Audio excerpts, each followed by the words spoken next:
تو آپ منع نہیں کرتے، ان کے ساتھ بیٹھ جاتے ہیں اور بیٹھ کر کے کھانا کھاتے ہیں، اور کھانا کھا کے اسی دسترخوان پہ کہتے ہیں اے غریبو، اے مسکینو، تمہاری دعوت تو میں نے قبول کر لیا، اب چلو یہیں سے تم سب کی میرے گھر بھی دعوت ہے، میرے گھر میں چلو، اب میں تمہیں کھانا کھلانا چاہتا ہوں۔ کتابوں میں لکھا ہے حسین ان لوگوں کو لے کر گھر جاتے ہیں، کھانا کھلاتے ہیں، کپڑا پہناتے ہیں، خوشبو لگاتے ہیں، اور عزت کے ساتھ ان سب کو اپنے گھروں کو چھوڑتے ہیں، اور یہ چھوڑ کر کے، یہ دعوت دے کر کے پیغام دیا لوگوں، جب شادی کا کارڈ لکھو تو امیر غریب نہ دیکھنا، جب شادی کی دعوت کے لیے لسٹ بناؤ تو غریب دیکھ کر کسی کو الگ نہ کرنا، بلکہ میں تو پیغام دوں گا مسلمانوں، غریب ہو تو ان کو زیادہ بلانا، امیروں کو بھی بلانا، لیکن غریبوں کو چھوڑنا نہیں۔ میرا دعویٰ ہے کہ جو دل سے عقیدت، جو دل سے محبت ایک غریب کے گھر میں آپ پاؤ گے وہ امیر کے گھر نہیں پاؤ گے۔ اس لیے حسین کا پیغام لے کر کے اٹھو کہ ہمیں غریبوں کو اپنے ساتھ بٹھانا ہے، عزت دینی ہے۔ آپ دنیا میں غریبوں کو عزت دو، آخرت میں آپ کا خدا آپ کو عزت عطا فرمائے گا۔ نعرے تکبیر، نعرے تکبیر، نعرے رسالت، ذکر شہدائے کربلا، ذکر شہدائے کربلا، مسلک اعلیٰ حضرت فیضان سرکار بابو حضور، نعرے تکبیر، نعرے رسالت۔ بہت اچھا، الحمدللہ۔ آئیے کربلا کا سبق لیتے ہیں۔ کربلا ہمیں سبق کیا دے رہا ہے؟ جب اتنی رات تک بیٹھے تو اب یہ نیت کر کے بیٹھے کہ سنیں گے بھی اور عمل بھی کریں گے، صرف سنیں گے نہیں، عمل بھی کریں گے، دل سے نیت کیجئے۔ امام حسین رضی اللہ تعالیٰ عنہ ہے۔ ایک بڑی پیاری بات کی وضاحت کرتا جاؤں۔ دنیا آج مسلمانوں کو دہشت گردی کے ساتھ جوڑنے کی ناپاک کوشش کر رہی ہے۔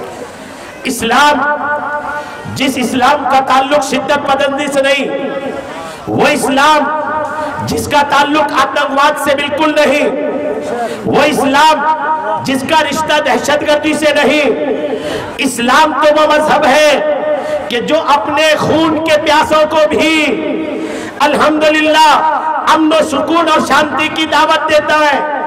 حسین کا پیغام لے کے جائیے۔ میری وہ اسلامی بہنیں جو جھگڑا کرنے کی عادت رکھتی ہے، جھگڑا کرتی رہتی ہے، اور جھگڑا کر کے اپنی آواز کو محلے میں بلند کر کے بے پردگی کا اظہار کرتی ہے، سنیے، حسین کے کردار کو لے کے جائیے۔ امام حسین ہے، کربلا کا میدان ہے۔ جب امام حسین رضی اللہ تعالیٰ عنہ کو پتا چلا کہ امیر معاویہ کے انتقال کے بعد یزید خلافت کی کرسی میں بیٹھا ہے، امام حسین ہے، جب امام حسین کو مدینے کے گورنر ولید نے کہا اے حسین یزید کے ہاتھ کی بیعت کر لو، اگر بیعت نہیں کیا تو دھمکیاں بھی ملی، مارنے کی، گردن اڑانے کی باتیں بھی سننے کو ملی، لیکن حسین ہے، حسین خون ریزی نہیں چاہ رہے ہیں، حسین ہے لڑائی نہیں چاہ رہے ہیں، حسین ہے شدت پسندی نہیں چاہ رہے ہیں، بلکہ آپ دیکھ رہے ہیں کہ اگر حسین مدینے میں رہ گیا تو لڑائی ہو جائے گی، اگر حسین مدینے میں رہ گئے تو یہاں شدت پسندی ہو جائے گی۔ حسین راتوں رات مدینے کو چھوڑ کر مکہ آ جاتے ہیں، مکہ آئے، مکہ میں کئی مہینے تک امام حسین بڑے امن و شانتی کے ساتھ رہے۔ کوفہ والوں کے بہت سارے خط آئے، جب بہت سے خط آئے امام حسین ہے، ان کے خطوں کے جواب میں امام حسین جب کربلا کے لیے تشریف لے جاتے ہیں، اب ان سے پہلے آپ اپنے بھائی امام مسلم بن عقیل کو بھیجتے ہیں۔ جب مسلم بن عقیل کے بارے میں خبر آتی ہے راستے میں کہ اے حسین مسلم بن عقیل کو شہید کر دیا گیا ہے، اب حسین کا معاملہ دیکھیے، اب بھی امام حسین نہیں چاہتے کہ خون ریزی ہو، اب بھی امام حسین نہیں چاہتے کہ لڑائی ہو۔ امام حسین ہے، جب تھوڑا سا آگے بڑھتے ہیں، خر جو یزید کی طرف سے تقریباً 1000 کی لشکر لے کے آتا ہے امام حسین کو گھیرنے کے لیے، جب حسین سے اس لشکر کی ملاقات ہوتی ہے، حسین کہتے ہیں اے خر 1000 کی لشکر لے کے آیا ہے، میں خود تھوڑی آیا ہوں، تمہارے اور تمہارے لوگوں کے خطوں کی جواب میں اور ان کی خطوں کی وجہ سے میں آیا ہوں۔ اے خر اگر تم چاہتے ہو کہ مجھ سے نہیں لڑو تو میں یہیں سے واپس چلے جاتا ہوں، اب بھی لڑائی نہیں چاہتے۔ توجہ دیجئے گا، جس کے ذہن پہ واقعہ ہے دھیان دیجئے، اپنے بھائی کی مسلم بن عقیل کی شہادت کے بعد بھی امام حسین لڑائی نہیں چاہتے ہیں، امام حسین خون ریزی نہیں چاہتے ہیں، امام حسین دہشت نہیں چاہتے ہیں، امام حسین چاہتے ہیں کہ آسانی سے سارا معاملہ نپٹ جائے۔ امام حسین محرم کی 2 تاریخ کو کربلا کے میدان پہ پہنچ جاتے ہیں، 2 تاریخ کو پہنچے، 3 تاریخ کو یزید کے لشکر بھی آ گئی، 3 تاریخ سے آمنا سامنا ہے، لیکن لڑائی 10 تاریخ کو ہوئی۔ آخر یہ 7 دن کیا ہو رہا تھا؟ سنیے، دھیان دیجئے، وہ 7 دن ہو کیا رہا تھا؟ 2 تاریخ کو حسین پہنچے، 3 تاریخ کو یزید کے لشکر بھی پہنچ گئی۔ امام حسین 7 دن تک ان لوگوں کو سمجھاتے رہے، او یزیدیو لڑائی نہ کرو، او یزیدیو خود نہیں آیا ہوں، تمہارے خطوں کے جواب میں آیا ہوں۔ امام حسین ہے 7 دن تک یزیدیوں کی ذہن سازی کرتے رہے، تبلیغ دین کرتے رہے، اصلاح امت کی ایک کوشش کرتے رہے کہ یہ وہ لوگ جو میرے خون کے پیاسے ہیں، کاش یہ میرے خون کے پیاسے ہونے سے باز آ جائے، لڑائی نہ ہو، اس زمین پر خون ریزی نہ ہو۔ امام حسین ہے 7 دن تک سمجھاتے رہے، 7 دن تک سمجھانے کے بعد بھی جب نہیں سمجھے، 10 تاریخ کی صبح لڑائی ہوئی، آپ کا کنبہ شہید ہو گیا، آپ کی اولاد شہید ہو گئی، بھانجے شہید ہو گئے، بھتیجے شہید ہو گئے۔ جب سارا کنبہ، سارے دوست و احباب شہید ہو گئے، آخری میں امام حسین بچے، صرف اکیلے بچے ہیں، پھر بھی میدان میں آئے اور آ کر کے یزیدیوں سے کہتے ہیں، یزیدیوں میرے سر پہ دیکھو امامہ رسول کا ہے، میرے ہاتھ میں دیکھو علی کی تلوار ہے، میرے بدن میں دیکھو رسول اللہ کا جبہ ہے، میرے سواری کو دیکھو رسول اللہ کے گھوڑے پہ سوار ہو۔ اے لوگو، اتنا کچھ دیکھنے کے بعد بھی کیا مجھ سے لڑو گے؟ ہرگز نہ لڑو، حسین کو پہچانو، اب بھی تمہارے پاس وقت ہے، لڑائی ختم کر کے واپس جاؤ۔ مسلمانوں کو سمجھے آپ نے، امام حسین آخری تک لڑائی نہیں چاہے، امام حسین آخری تک آپ نے شدت نہیں چاہی، خون ریزی نہیں چاہا، آخری تک حسین کی چاہت رہی کہ مسلمان کا خون نہ بہے، آخری تک حسین نے چاہا جھگڑا نہ ہو، حسین نے آخری تک جھگڑا نہ کرنے کی پیغام دے کر کے قیامت تک کے مسلمانوں کو سمجھایا، مسلمانوں کچھ بھی ہو جائے جھگڑا نہ کرنا، لڑائی نہ کرنا، آپس میں لڑ بھڑ مت جانا، زمین کے نام پر لڑنے والوں، کھیت کے نام پر لڑنے والوں، گھر کے آنگن پہ دیواریں کھڑے کر کے لڑنے والوں، اپنے باپ کی زمین کے بٹوارے پر لڑنے والوں، ایک دوسرے کی کھیت کے لیے لڑنے والوں، ایک دوسرے کے جلن حسد کے نام پر لڑنے والوں، حسین کے اس پیغام کو لے کر کے اٹھو کہ لڑنا حسینیت نہیں، صلح کرنا حسینیت ہے، لڑنا حسینیت نہیں، اپنوں کو معاف کر دینا حسینیت ہے، لڑنا یہ حسینی پیغام نہیں بلکہ اپنے مسلمان بھائی کو معاف کر دینا یہ حسینی پیغام ہے۔ نعرہ تکبیر، نعرہ رسالت، آواز سے نعرہ رسالت، نعرہ حیدری، نعرہ حیدری، ذکر شہدائے کربلا، مسلک اعلی حضرت، مسلک امام ربانی، مسلک امام ربانی، فیضان سرکار بابو حضور، علماء اہل سنت، نعرہ تکبیر، نعرہ رسالت۔ کیا آپ بھی لڑیے گا؟ جی میں آپ کو پہلے ہی کہہ دیا ہوں، میں مقرر نہیں، میں اپنے آپ کو وائز کہنا پسند کرتا ہوں، اور میرے پیر کا کہنا ہے کہ بیان کرنے والا ڈاکٹر کی طرح ہوتا ہے، سامنے بیٹھنے والے مریض کی طرح ہوتے ہیں۔ ڈاکٹر کا کام مریض کو اس کی مرض کی دوائی دینا ہے، ادھر ادھر کی بات کر کے نہ میں اپنے وقت کو خراب کرنا چاہتا، نہ آپ کے وقت کو خراب کرنا چاہتا۔ پیغام لے کے جائیے میری اسلامی بہنوں، اگر آپ اس تعلق سے سن لیے کہ حسینیت یہ ہے کہ جھگڑا نہ کیا جائے، حسینیت یہ ہے کہ اپنے مسلمان بھائی اگر جھگڑالو ہو بھی جائے تو ان کو پیغام دے کر کے سمجھا کر کے بجھا کر کے اس جھگڑے کو ختم کیا جائے۔ جھگڑے کو بڑھانا حسینیت نہیں بلکہ جھگڑے کو صلح کے ذریعے ختم کر دینا، یہ میرے امام حسین رضی اللہ تعالی عنہ کا پیغام ہے۔ اور سنیے، جب امام حسین، میری اسلامی بہنوں سنو، پہلی بار آپ لوگوں کو چپ دیکھا ہے، بڑا من کر رہا ہے کہ میں آپ پر ہی بیان کروں، انشاءاللہ آپ پر بھی بہت ساری باتیں عرض کرنے کی کوشش کروں گا۔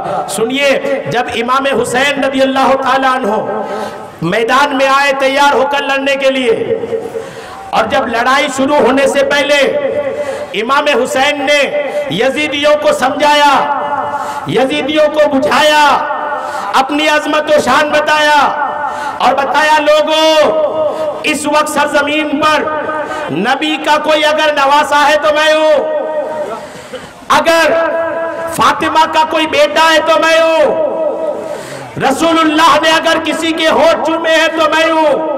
خوب سمجھایا۔ جب امام حسین کربلا کے میدان میں سمجھا رہے تھے، اسلامی بہنوں سنو، جب امام حسین کربلا کے میدان میں سمجھا رہے تھے تو آپ کے خیموں میں جو آپ کی بہن، آپ کی بیوی، بھتیجیاں جو خیمے میں تھی وہ رونے لگی، اور اتنی زور سے روئی کہ میدان کربلا کے بیچ تک آواز گئی۔ آخر وہ روئے بھی کیسے نہ، علی اصغر کا لاش سامنے تھا، قاسم کی جوانی لٹ چکی تھی، حضرت علی اکبر کی جوانی لٹ چکی تھی، ایک سے ایک سپہ سالار، ایک سے ایک حسین و جمیل والے بدن، خاندان نبوت کے ایک سے ایک چشم و چراغ کو یزیدیوں نے اپنی تلواروں کے شکار کر کے ان کی لاشوں کو ان خیموں کے سامنے رکھ دیا تھا۔ جب ایک سے ایک اپنی محبت اور اپنی چاہت رسول اللہ کے خاندان کے ایک سے ایک چشم و چراغ کی لاشیں جب اپنے سامنے رکھی ہو تو وہ عورتیں روئے نہ تو کیا کرے۔ جب امام حسین نے کربلا کے میدان کے بیچ سے سنا کہ زینب کی رونے کی آواز آ رہی ہے، زینب کی رونے کی آواز آ رہی ہے، سکینہ کے رونے کی آواز آ رہی ہے، جب حسین نے سنا کہ عورتوں کی رونے کی آواز آ رہی ہے تو امام حسین ہے اپنے گھوڑے کو گھماتے ہیں، خیمے میں واپس تشریف لے جاتے ہیں، اور واپس اس خیمے میں تشریف لے جا کر کے اپنی بہن زینب کو کہتے ہیں، اے زینب سنو، تم خاندان نبوت کی شہزادیاں ہو، فاطمہ کی بیٹیاں ہو، خبردار تمہاری آواز بلند نہیں ہونی چاہیے، تمہاری آواز کا بھی پردہ ہے، اے میری بہنوں، اے میری بھتیجیوں، اے رسول اللہ کی خاندان کی بیٹیوں، خبردار بلند آواز سے رونا نہیں، زور سے رونا نہیں۔ کیوں؟ اس لیے کہ شریعت نے، نانا کے دین نے عورت کی آواز کا بھی پردہ رکھا ہے، عورت کی آواز بھی غیر مرد سنے، شریعت اس کی اجازت نہیں دیتی۔ غور کیجئے وقت کتنا نازک تھا، بیٹا شہید ہو گیا، دو بیٹے شہید ہوئے، بھتیجے شہید ہوئے، آپ کے بھانجے شہید ہوئے، بھائی شہید ہوا، اتنا نازک معاملہ تھا۔ اس نازک معاملے بھی حسین اپنی بہنوں کو شریعت سکھا رہے ہیں، قانون سکھا رہے ہیں، پردہ سکھا رہے ہیں۔ اس نازک وقت میں بھی حسین نے اپنی بہن کو آواز کا بھی پردہ سکھا کر کے قیامت تک کے مسلمانوں کو اور مسلمان عورتوں کو پیغام دیا، عورتوں تمہاری بدن تو بڑی اونچی چیز ہے، عورتوں تمہاری آواز کا بھی پردہ ہے، تمہارے چہرے کا بھی پردہ ہے، تمہارے بال کا بھی پردہ ہے۔ حسین کے نام پر اتنی رات تک اس جلسے میں بیٹھنے والی میری اسلامی بہنوں پیغام لے کر کے جاؤ، اسلام آپ کی آواز کو بھی پردے میں رکھنے کا حکم دیتا ہے، اسلام آپ کو بال ڈھانک کے رہنے کا حکم دیتا ہے۔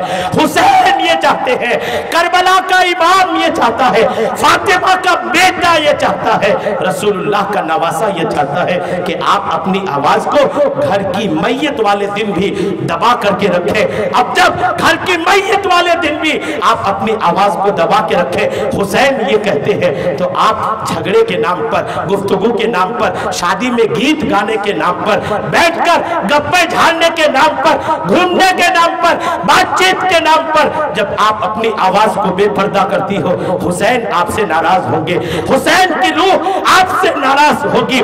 اگر حسین کی روح کو خوش کرنا چاہتے ہیں، اگر حسین کی روح کو آپ اپنے لیے راضی کرنا چاہتے ہیں تو پردہ کرنا سیکھیے۔ جب تک آپ پردہ نہیں کرو گے حسین آپ سے خوش نہیں ہوں گے۔ جس دن